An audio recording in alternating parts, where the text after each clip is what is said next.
د قتل به ضرور پتا الزام راځي، مال افسوس د خپلې مینې په انجام راځي.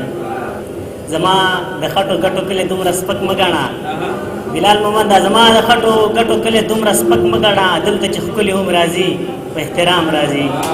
دلته یو څو بیتونه دي لږ شوخ دي او زه لږ خوند به دې واورې شوی.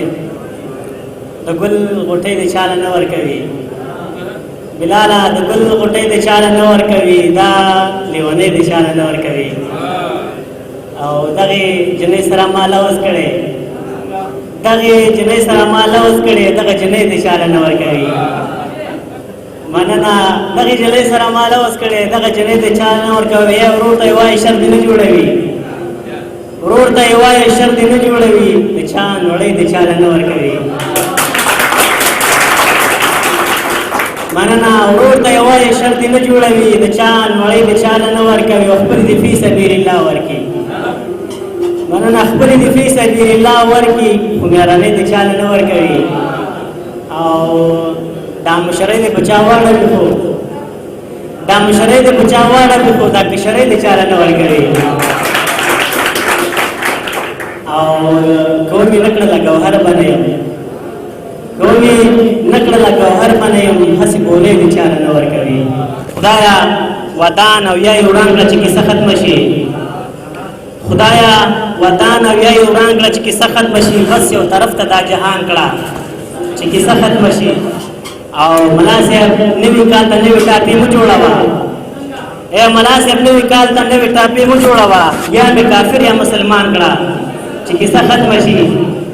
او بلاله جومات کې مکړه پټې پټې زمزمې د مینې، جومات کې مکړه پټې پټې زمزمې د مینې، شیخ ناڅاپه یې قربان کړه چې کیسه ختمه شي.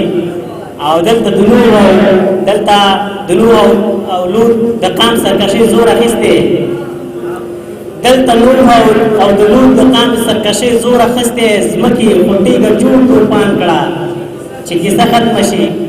او خدایا د وخت د نجاشیانو په بدرنګ لښکرو، خدایا د وخت د نجاشیانو په بدرنګ لښکرو مرغان خواره د هندوستان کړه چې کیسه ختمه شي.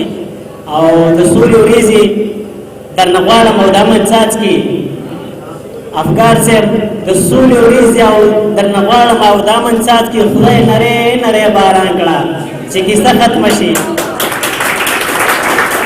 مننه له تاله مو د سولې وریځې درنه غواړم او د امن څاڅکي، خدای نری نری باران کړه چې کیسه ختمه شي. او جانانه نوره کتاب نشته د دیدن د روژې، جانانه نوره کتاب نشته د دیدن د روژې، د مینې تږی یم اذان کړه چې کیسه ختمه شي.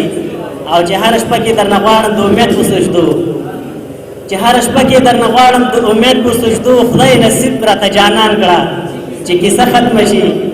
او تسل شیخ شوی تلاوت پکې د مینې کوي، تسل شیخ شوی تلاوت پکې د مینې کوي، ورته ښکاره د مخ قرآن کړه چې کیسه ختمه شي، ورته ښکاره د مخ قرآن کړه چې کیسه ختمه شي. یوه ټپه ده، کور کې په مالګې پسې ګرځي، کور کې په مالګې پسې ګرځي، جنۍ د یار شنې لچې راوړې دي نه.